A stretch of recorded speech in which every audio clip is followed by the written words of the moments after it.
Welcome, I am your host, and this is the Unanswered Questions Podcast.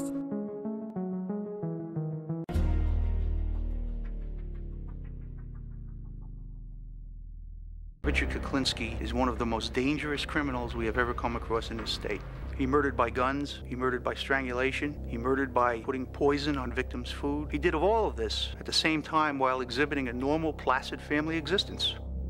Hello everyone, and welcome to another episode of my new podcast, Unanswered Questions, where every week we will endeavour to discuss a mysterious unsolved case that has many lingering unanswered questions. So I hope you enjoy, and as always, leave me some feedback on what you think about the show, and rate it as well. Now on to the show. This week we'll be talking about Richard Kuklinski. Richard Leonard Kuklinski, also known as the Iceman, was an American criminal and convicted murderer. Kuklinski was engaged in criminal activities for most of his adult life. He ran a burglary ring and distributed pirated pornography. Kuklinski killed several people he lured with offers of a business deal so that he could rob them of their cash. Law enforcement officials described him as someone who killed for profit. Kuklinski lived with his wife and children in the New Jersey suburb of Dumont. They knew him as a loving father and husband, but one who also had a violent temper, which we will get into later. They stated that they were unaware of his crimes. He was given the moniker Iceman by authorities after they discovered that he had frozen the body of one of his victims in an attempt to disguise the time of death. Eventually, Kuklinski came to the attention of law enforcement when an investigation into his burglary gang linked him to several murders. An 18-month-long undercover investigation led to his arrest in December of 1986. In 1988, he was sentenced to life imprisonment after being convicted of killing two members of his burglary gang and two other associates. In 2003, he received an additional 30-year sentence after confessing to the murder of a mob-connected police officer, a gang which we'll get into. After his murder convictions, Kuklinski gave interviews to writers, prosecutors, criminologists, and psychiatrists. He claimed to have murdered anywhere from 1 to 200 men, often in gruesome fashion. Most of these additional murders have not been corroborated. He also alleged that he worked as a hitman for the mafia and that he was a participant in several famous mafia killings, including the disappearance and presumed murder of Teamsters president Jimmy Hoffa. Law enforcement and organized crime experts have expressed skepticism about Kuklinski's supposed mafia ties. He was the subject of 3 HBO documentaries aired in 1992, 2001, and 2003, several biographies, and a 2012 feature film, The Iceman, starring Michael Shannon and Winona Ryder. Now, Richard Kuklinski was born on April 11th of 1935 in his family's apartment on 4th Street in Jersey City, New Jersey, to Stanislaw Stanley Kuklinski, who was born in 1906 and died in 1977. He was described as a Polish immigrant from, and I'm going to butcher this name, I do apologize, Kowax Masovian Vivadecia, who worked as a brakeman on the Delaware, Lackawanna, and Western Railroad, and his mother was Anna McNally. She was born 1911, died 1972. She was from Harrismith, a daughter of Catholic Irish immigrants from Dublin who worked in a meatpacking plant during Richard's childhood. He was the second of 4 children. Now, according to Richard Kuklinski, Stanley Kuklinski was a violent alcoholic who beat his children regularly and sometimes beat his wife. Stanley abandoned the family home while Richard was still a child, but returned periodically, usually drunk, and his returns were often followed by more beatings for Richard. Anna was also often quite abusive. She would beat Richard with broom handles, sometimes breaking the handle on his body during the assaults, and other household objects. He recalled an incident during his preteen years when his mother attempted to kill Stanley with a kitchen knife. Anna was a zealous Catholic and believed that stern discipline should be accompanied by a strict religious upbringing, the same way she was raised. She raised her son in the Roman Catholic Church, where he became an altar boy. Kuklinski later rejected Catholicism. Kuklinski also regarded his mother as a cancer who destroyed everything she touched. What's the worst beating you ever took from your old man?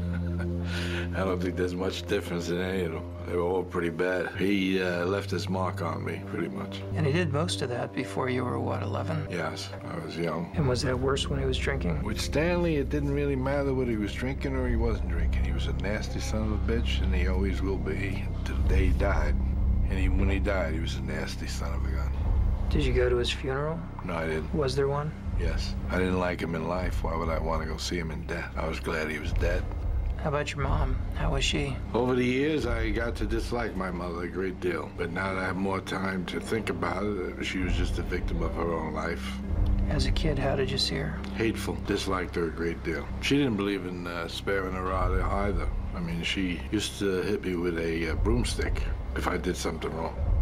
Where would she hit you? Whoever it hit. His father's beatings were apparently so rough that they killed Kuklinski's older brother, who authorities were told fell down the stairs. Kuklinski had 3 siblings. Kuklinski's brother Joseph, who was born in 1944 and who died in 2003, was convicted in 1970 of raping a 12-year-old girl and murdering her by throwing her off the top of a 5-story building, along with her pet dog. When asked about his brother's crimes, Kuklinski replied, and I quote, "We came from the same father," end quote. In the 8th grade, he dropped out of school, and that same year he beat a local bully to death with a pole and buried him in the woods when he was just 14 years old. So now we're going to get into Kuklinski's earlier crimes that were in the early part of his criminal career. So in the mid-1960s, Kuklinski worked at a Manhattan film lab. Through the lab, he accessed master copies of popular films, and he made bootleg copies of Disney animated films to sell. Kuklinski also discovered a lucrative market for tapes of pornographic movies. Copying and distributing pornography was a regular source of income for him. He was once arrested for passing a bad check, the only crime he was charged with prior to his arrest for murder. He was photographed and fingerprinted, but the charges were dropped after he agreed to pay back the money owed. Several of his known murder victims were men he met through trafficking pornography and drugs. He also headed a burglary group with Gary Smith, Barbara Deppner, Daniel Deppner, and Percy House. Now, even though Kuklinski was a murderer, he did have rules, although there were only 2, and they were no woman and no children. Beyond that,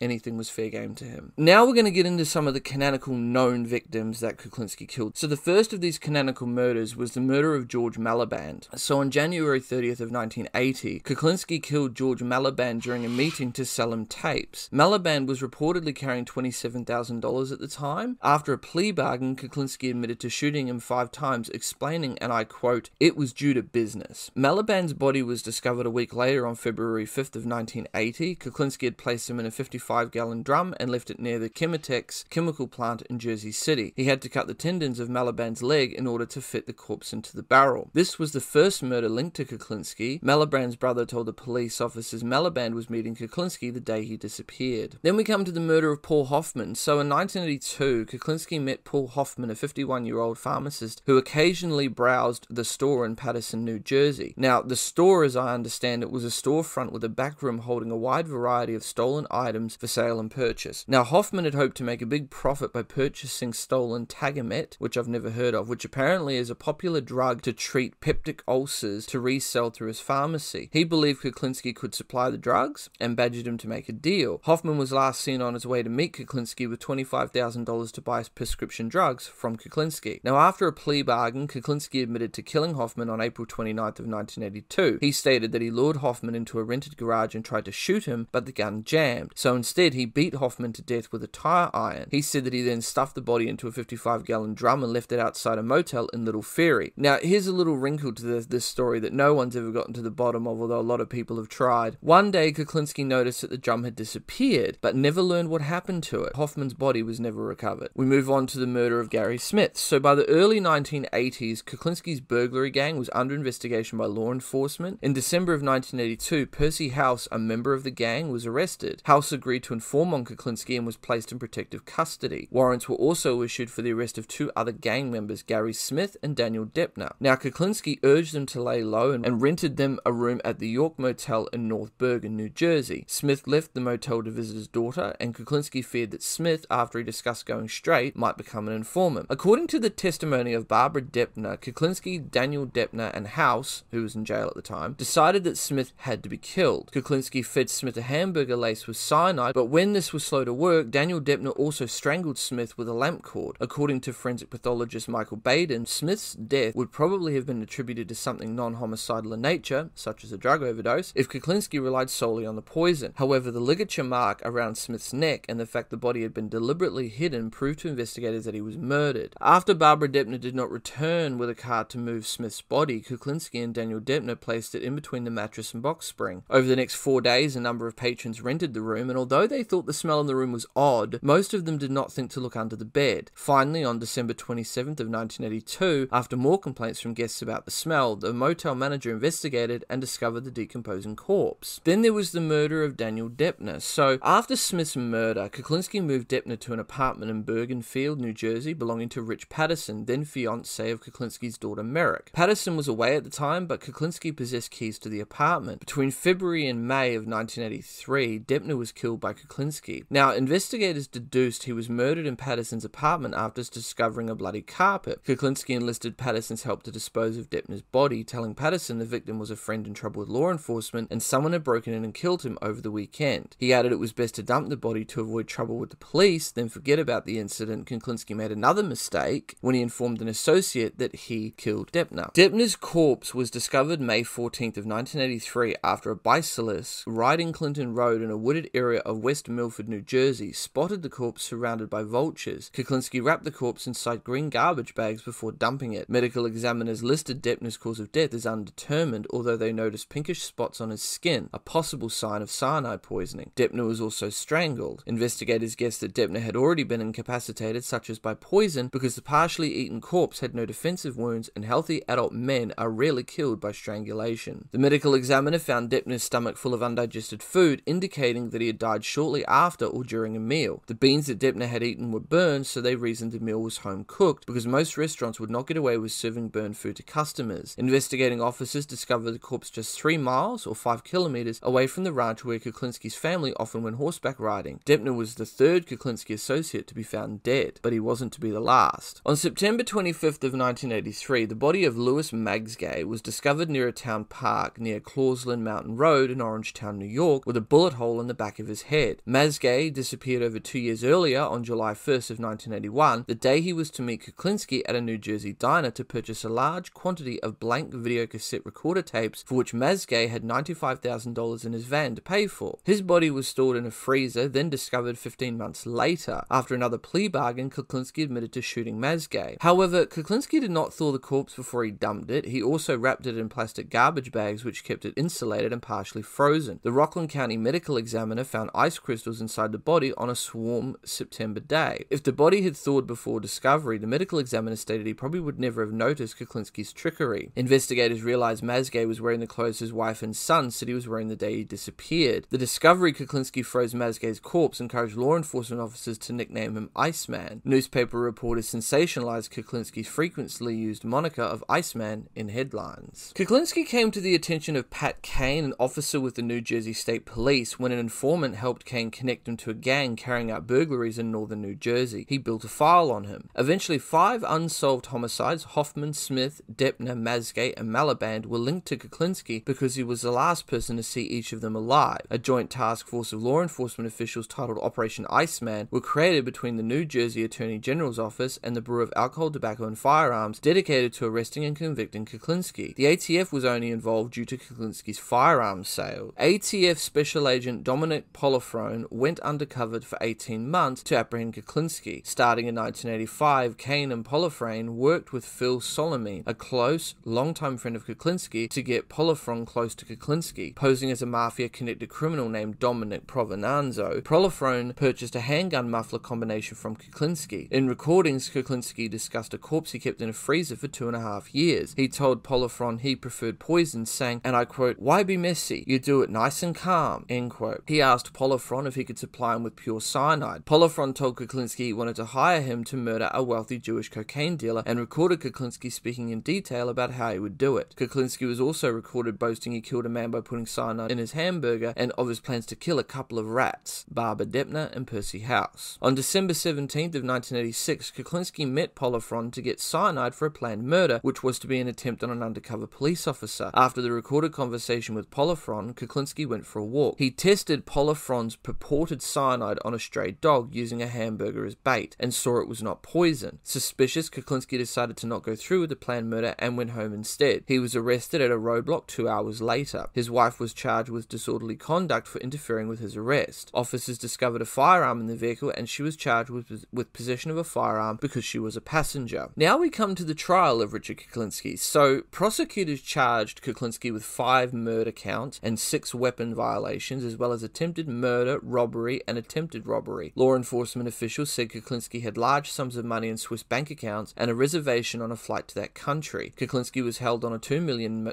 bail bond and made to surrender his passport. After the arrest, Kuklinski told reporters, and I quote, "This is unwarranted, unnecessary. These guys watch too many movies," end quote. At a press conference, New Jersey State Attorney General W. Carey Edwards characterized the motive for the murder as profit and said, and I quote, "He set individuals up for business deals. They disappeared and the money ended up in his hands. End quote. At trial, Kuklinski's former associates, including Percy House and Barbara Deppner, gave evidence against him, as did ATF Special Agent Polifron. The case was prosecuted by Deputy Attorney General Robert Carroll, while Kuklinski was represented by a public defender. Kuklinski's lawyer argued Kuklinski had no history of violence and only projected a tough image, including his statements to ATF Special Agent Polifron. The defense theorized Deppner was responsible for the murder of Smith, and there was no cause of death determined for Deppner. Additionally, he argued the testimony of House and Barbara Deppner was unreliable because they lied to law enforcement officials, and House received immunity from prosecution. In March of 1988, jurors found Kuklinski guilty of murdering Smith and Deppner, but found the deaths were not proven to be by Kuklinski's conduct, meaning he would not face the death penalty. He was then sentenced to a minimum 60 years in prison. After the trial, Kuklinski pled guilty to killing Mazgate and Maliband. Kuklinski was sentenced to an additional 2 life sentences to be conserved consecutively. State prosecutors explained he would spend the rest of his life in prison if he had successful appeals to his previous convictions. Kuklinski also confessed to killing Hoffman, but prosecutors decided not to pursue sentencing, claiming additional life sentences would not impact Kuklinski's prison stay. As part of the plea bargains, the firearms charge against his wife and an unrelated marijuana possession charge against his son were dismissed. Kuklinski was ineligible for parole until he was 111 years old, and he was incarcerated at Trenton State Prison. Now, during his incarceration, Kuklinski granted interviews to prosecutors, psychiatrists, criminologists, and writers. Several television producers also spoke to Kuklinski about his criminal career, upbringing,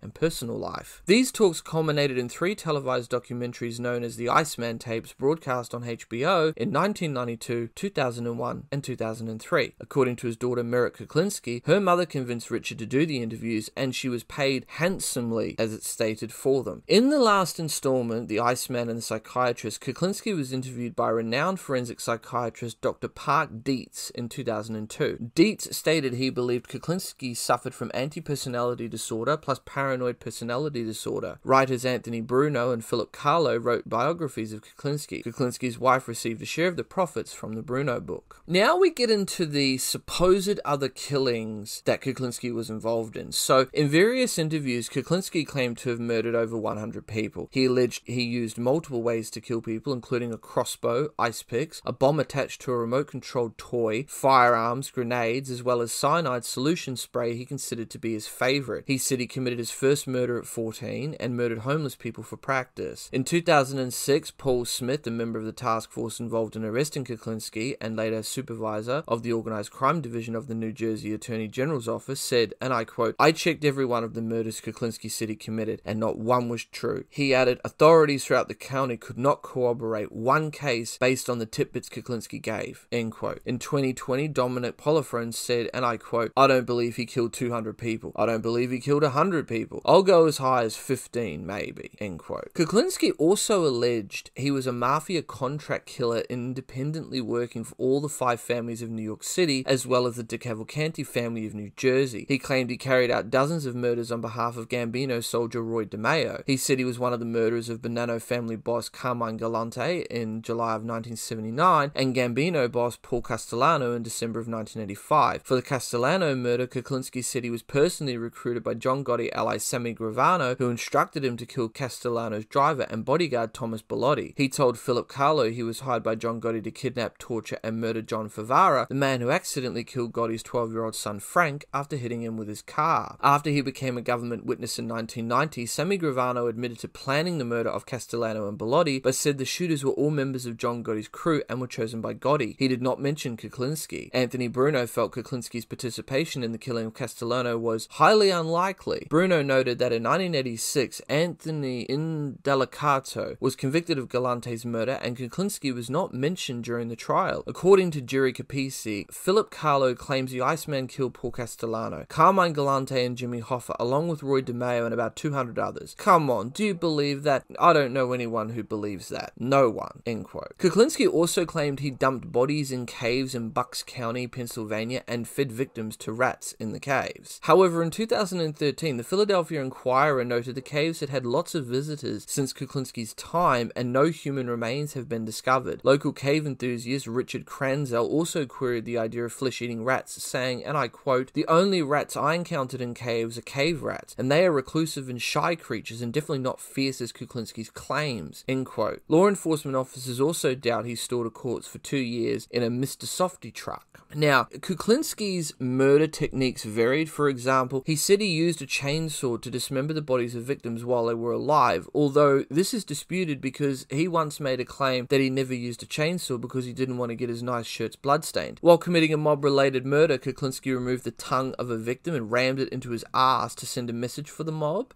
Apparently, a business associate was killed because he visited Kuklinski's home without invitation. This other life would interrupt one Christmas Eve. While his family was celebrating the holidays, Kuklinski left his home to collect on a bad debt.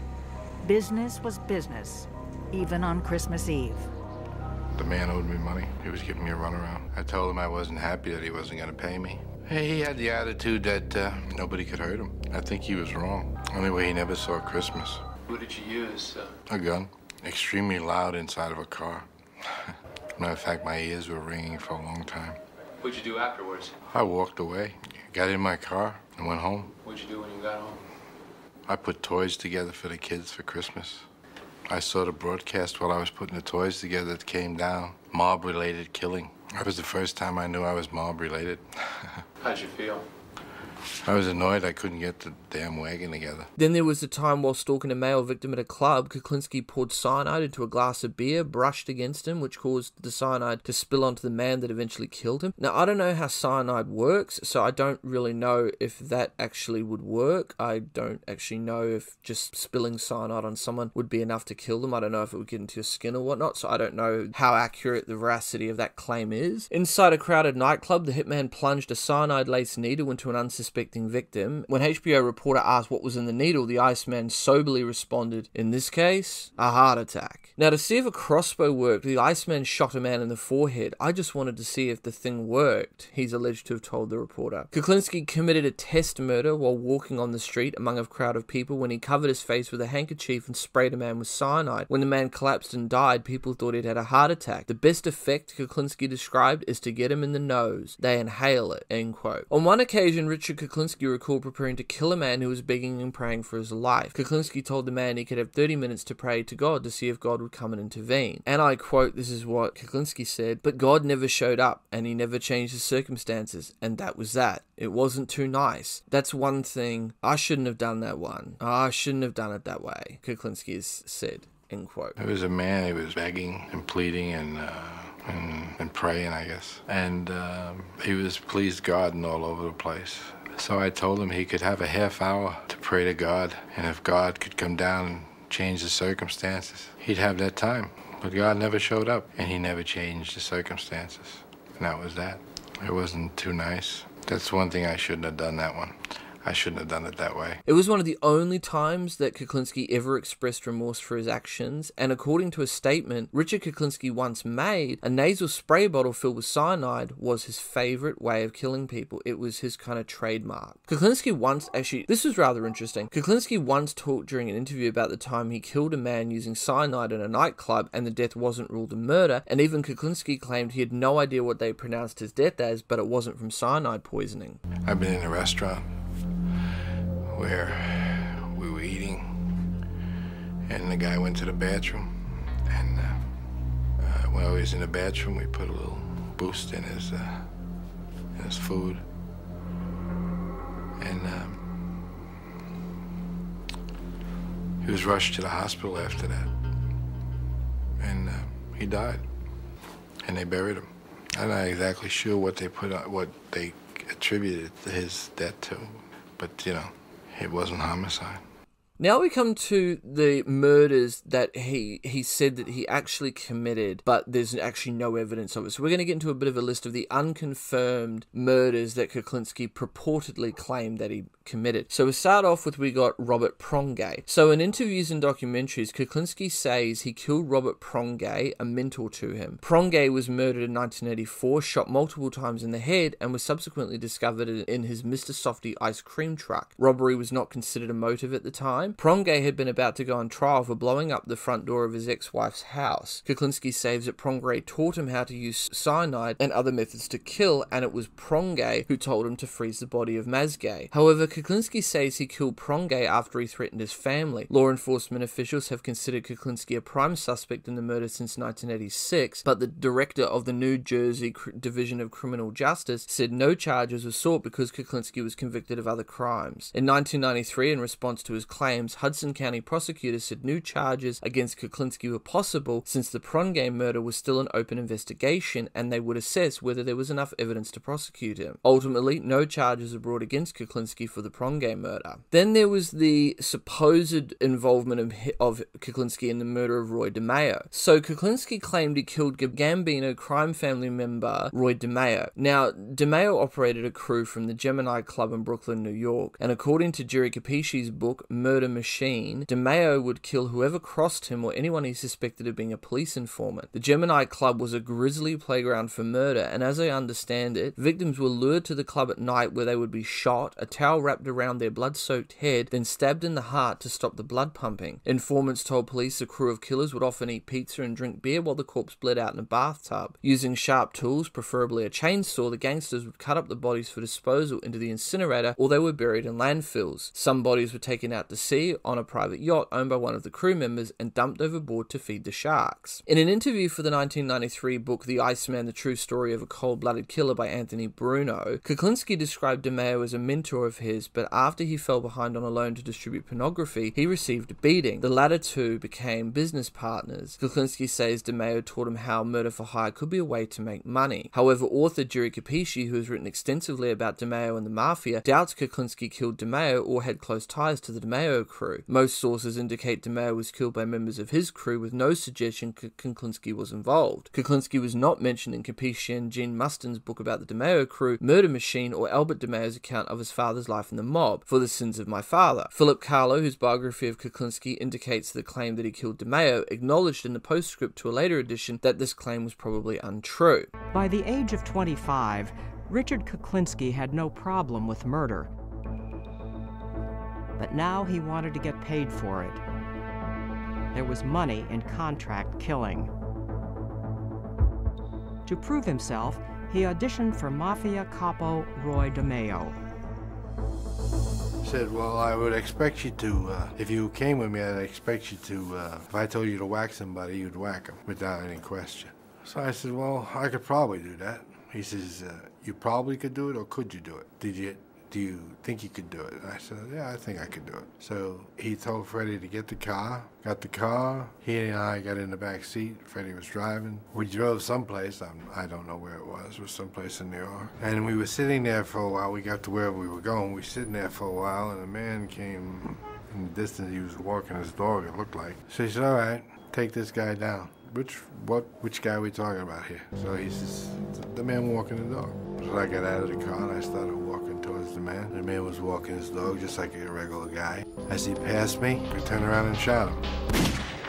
Freddie and Roy pulled up in the car, I got in the car, and we drove away. And that is how I got involved with Roy, with doing things like that. Roy DeMeo's hangout was the Gemini Lounge in Brooklyn, New York. It was a house of horrors where over 100 people were murdered, chopped up, and disposed of by DeMeo and his gang of lethal contract killers. After proving himself, Kuklinski quickly became one of DeMeo's favorite enforcers. DeMeo ordered the hits, and Kuklinski executed them without question.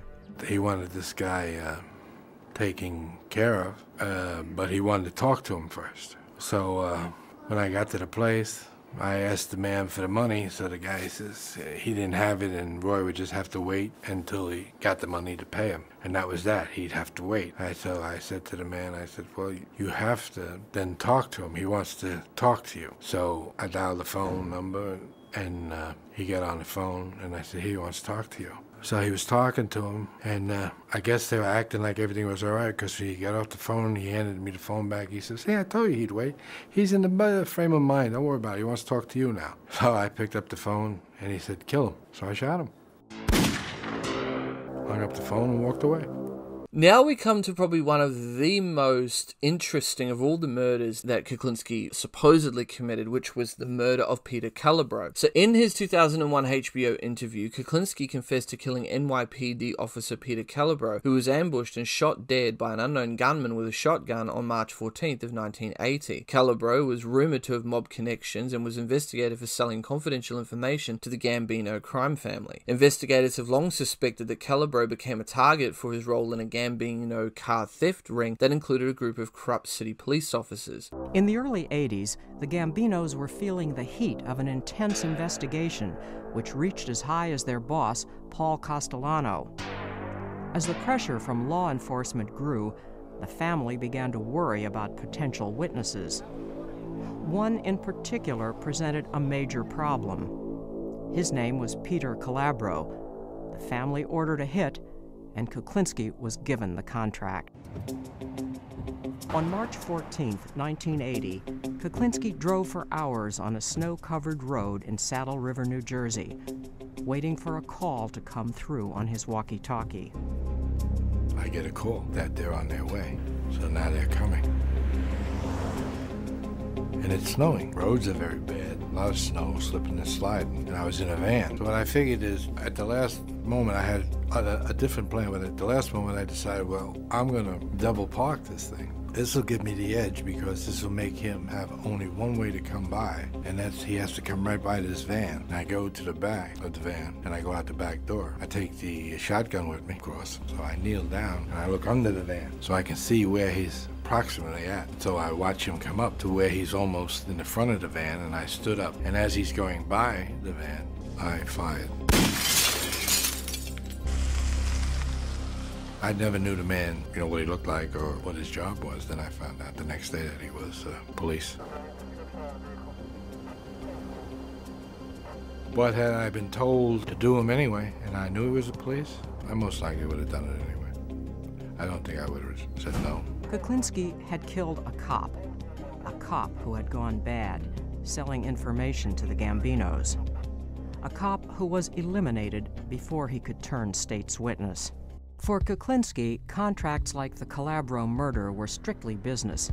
They gave him the money he needed for his family. After his death, Calabro, a highly decorated 10-year veteran of the force, was one of 5 officers implicated in a scheme that involved selling phony vehicle identification numbers. During a 1986 trial, a prosecution witness testified that Calabro, who was working for the Queens Auto Crime Unit at the time of his death, had received up to $3,000 a week for his role in the ring, for inside information on police investigations which targeted their operation. Although he did not discuss Calabro's murder, the witness, Frederick D. Nome, said 2 competing car dealers had been killed after members of the Gambino syndicate suspected they might cooperate with authorities. There's another little wrinkle to the story that no one has ever gotten to the bottom of, although various people have tried. His wife Carmela drowned under mysterious circumstances 3 years earlier, and members of her family believe Calabro was responsible. Described as a soft-spoken, tender-hearted, attractive woman, Carmela Calabro was found dead in a river by US Coast Guards on July 28th of 1977. Witnesses told police she was last seen walking on the Coney Island beach in Long Reach, New Jersey, with her husband Peter. At the time, his murder was thought by law enforcement officials to be revenge either carried out or arranged by his dead wife's relatives. Her brothers were regarded as key suspects, but the crime remains unsolved. The Bergen County prosecutor believed Kuklinski's confession to be a fabrication, but his successor decided to proceed with the case. In February of 2003, Kuklinski was charged with Calabro's murder and received another sentence of 30 years. This was considered a waste because it was during multiple life sentences, plus he would be ineligible for parole until he was well over the age of 100. Describing the murder, Kuklinski said he parked his van on the side of a narrow road, forcing other drivers to slow down to pass. He lay in a snowbank behind his van until Calabro came by at 2 a.m., then stepped out and shot him in the head with a sawn-off shotgun, decapitating Calabro. He stated he was unaware that Calabro was a police officer, but said he probably would have murdered him anyway. Kuklinski claimed he was paid to kill Calabro by the Gambino crime family soldier, later underboss Sammy the Bull Gravano, and the Bull provided the murder weapon. Gravano, serving a 20-year sentence in Arizona for drugs, was also indicted for the murder. Kuklinski was set to testify against him. Gravano denied any involvement in Calabro's death and rejected a plea bargain under which he would receive no additional jail time if he confessed to the crime and informed on all his accomplices. The charges against Gravano were dropped after Kuklinski's death in 2006. Then there was the death of Jimmy Hoffa. So in his 2001 HBO interview, Secrets of a Mafia Hitman, Kuklinski said he knew who killed former Teamsters Union President Jimmy Hoffa. Now, Hoffa was an American labor union leader who served as a president of the International Brotherhood of Teamsters, IBT, from 1957 until 1971. From an early age, Hoffa was a union activist, and he became an important regional figure with the IBT by his mid-20s. By 1952, he was the national vice president of the IBT, and between 1957 and 1971, he was its general president. He secured the first national agreement for Teamsters rates in 1964 with the National Master Freight Agreement. He played a major role in the growth and development of the union, which eventually became the largest by membership in the United States, with just over 2.3 million members at its peak during his terms as its leader. Hoffa became involved with organized crime from the early years of his Teamsters work, a connection that continued until his disappearance in 1975. He was convicted of jury tampering, attempted bribery, conspiracy, and mail and wire fraud in 1964 in 2 separate trials. He was imprisoned in 1967 and sentenced to 13 years. In mid-1971, he resigned as president of the union as part of an agreement with President Richard Nixon, and was released later that year, but Hoffa was barred from union activities until 1980. Hoping to regain support and to return to IBT leadership, he unsuccessfully tried to overturn the order. Hoffa disappeared on July 30th of 1975. He is believed to have been murdered by the mafia and was declared legally dead in 1982. Hoffa's legacy continues to stir debate. Kuklinski did not claim any personal involvement in Hoffa's disappearance and presumed murder, and did not identify any culprit. However, he later claimed he killed Hoffa. In his account, Kuklinski was part of a 4-man kidnap team. They grabbed Hoffa in Detroit. While they were in the car, Kuklinski killed Hoffa by stabbing him with a large hunting knife. He said he drove Hoffa's corpse from Detroit to a New Jersey junkyard. It was placed in a drum and set on fire, then buried in the junkyard. Later, fearing an accomplice might snitch, the drum was disinterred, placed in the trunk of a car, and compacted to a cube. It was sold along with hundreds of other compacted cars as scrap metal. It was shipped off to Japan to be used in making new cars. Deputy Chief Bob Buncano, who worked on the Kuklinski case, says they took a body from Detroit, where they have one of the biggest lakes in the world, and drove it all the way back to New Jersey. Come on! Buncano added, "We didn't believe a lot of things he said," end quote. Former FBI Special Agent Robert Garrity stated Kuklinski's admission to killing Hoffa was a hoax, and that Kuklinski was never a suspect in Hoffa's disappearance, adding, and I quote, "I never heard of him," end quote. Anthony Bruno said he investigated Kuklinski's alleged involvement in Hoffa's disappearance, but felt his story didn't check out. He opined Kuklinski made the confession to add extra value to his brand, and so he admitted the story for his biography of Kuklinski. Another occasion, Kuklinski claimed that he shot his victims in his Adam's apple after making a bet about how long it would take for him to die. It took a few minutes for him to drown in his own blood, longer than the killer had predicted, leaving him $72 out of pocket.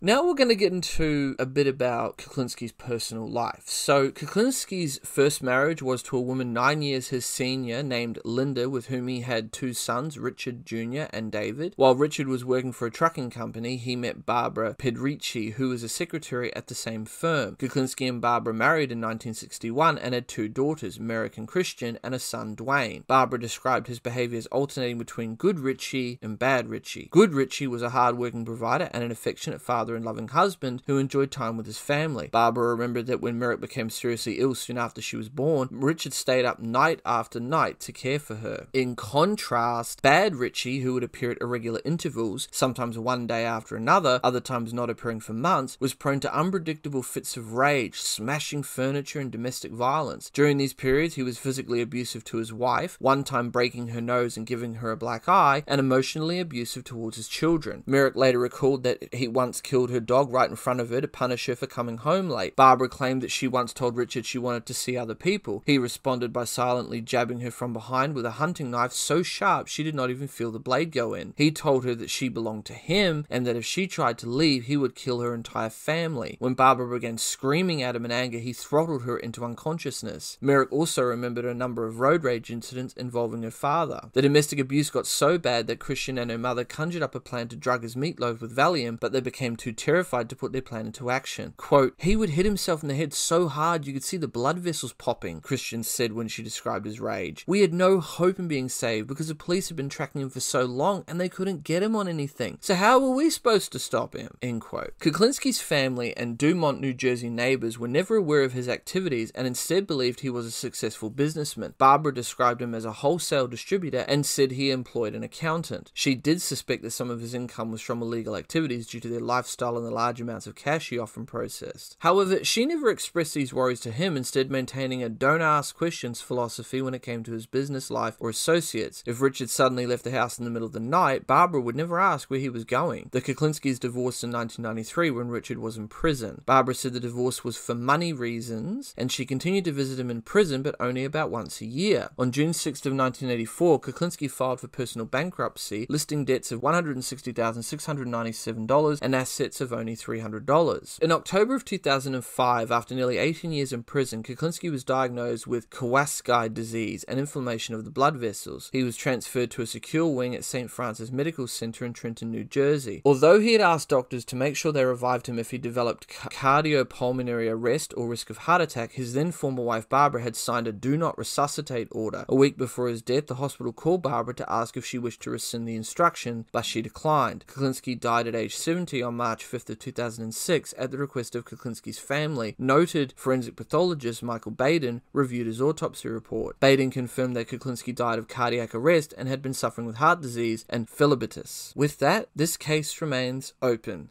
but with many unanswered questions that still remain unanswered. I'm your host, and this has been the Unanswered Questions Podcast. Until next time. Next on Unanswered Questions. The United States Bullion Depository, often known as Fort Knox, is a fortified vault building located next to the United States Army post of Fort Knox, Kentucky.